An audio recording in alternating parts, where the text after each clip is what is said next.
Kinagiliwan ng mga netizens, lalong-lalo na ng mga solid Kim Pao fans and supporters ang exchange of sweet moments at message ni Kim Chiu at Paolo Avellino. Narito at panoorin.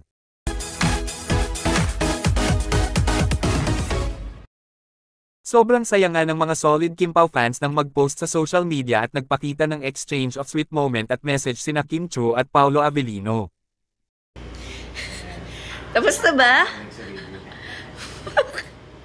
Ba't wala ka ng cellphone?